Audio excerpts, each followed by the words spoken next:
nous sommes mobilisés pour son retrait, c'est une provocation. Mais vous comptez aller jusqu'où en fait? C'est une mobilisation qui est pragmatique, elle est claire, on ne veut pas de ces 2 ans de période d'essai, on ne veut pas être licencié sans motif et on a des propositions. Si aucun dirigeant de ce pays est capable de prononcer le mot abrogation ou retrait, moi je le dis, aujourd'hui le CPE n'existe plus, il est mort, il ne s'appliquera jamais et ça c'est une véritable victoire d'une mobilisation qui a été menée depuis maintenant 2 mois et demi.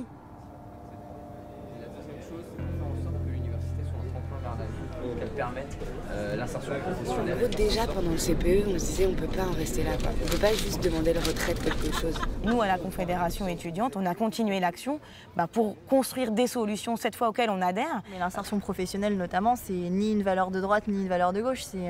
C'est quelque chose qui fait en sorte que les étudiants vont s'insérer dans la vie et dans le monde du travail. Notre choix sur cette question, ça a été de faire un référendum auquel ont participé 200 000 étudiants sur les universités et duquel il ressort que nous voulons que l'insertion des jeunes devienne officiellement la 3e mission de l'université, en plus de la formation et de la recherche.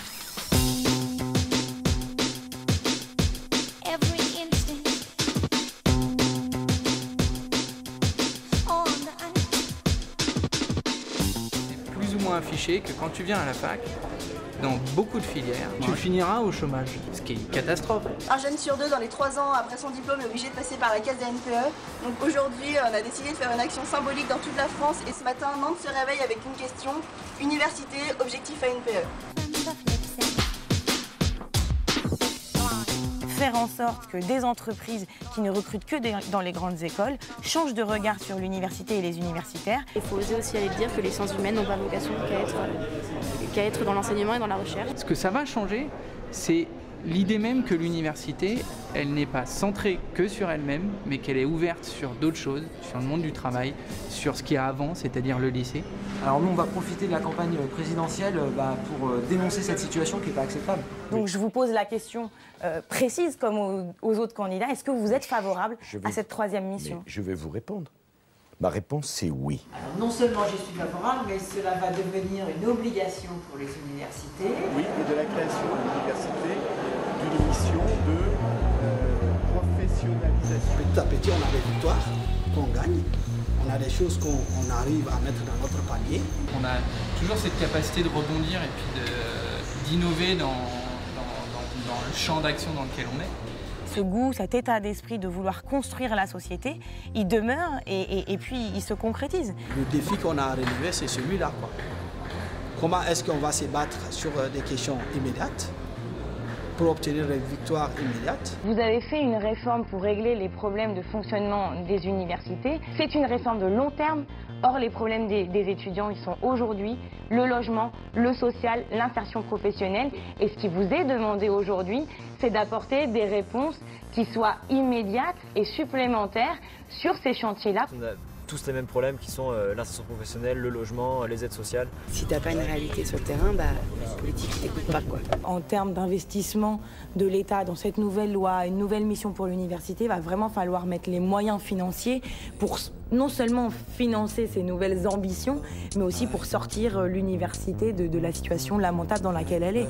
Plusieurs facs qui votent le blocage pour protester contre la loi sur l'autonomie. La ministre de l'Enseignement supérieur, Valérie Pécresse, demande un peu de patience pour que sa loi, justement, commence à porter ses fruits. C'est une fraction minoritaire de gens qui décident, eux, de oui ou non il y aura un blocage, oui ou non il y aura une grève, alors que ces décisions-là, qui engagent la vie des étudiants, elles doivent être partagées par le plus grand nombre. Aujourd'hui, dans le milieu étudiant, comment est-ce qu'on passe d'un système et d'un milieu qui, d'un point de vue de l'action, était mis en coupe réglée par des organisations politiques et souvent radicales, parfois extrémistes, à un syndicalisme qui représente la majorité des étudiants. La Confédération étudiante, comme l'UNEF, on a négocié cette loi et on a obtenu des garanties sur le fait qu'il n'y ait pas de sélection à l'entrée, sur le fait qu'il n'y ait pas d'augmentation des frais d'inscription et sur le fait qu'il n'y ait qu'un seul statut pour toutes les facs. Ça, on l'a obtenu cet été. Donc quand Bruno Julliard dit qu'est-ce qui a été fait depuis, je crois que ça s'adresse aussi aux organisations étudiantes. Et pour la Confédération étudiante, ça a été un combat pour obtenir une nouvelle mission pour l'université qui est l'insertion professionnelle. Ça a été poursuite du combat sur les aides sociales pour que ceux qui en ont le plus besoin bénéficient des aides, et puis ça a été sur cette loi. Alors, l'obtention de ces garanties-là, quand on demande des garanties unanimement et qu'on dit que ce sont des points de blocage sur la loi et qu'on obtient satisfaction, alors quoi? On continue à ne pas être d'accord?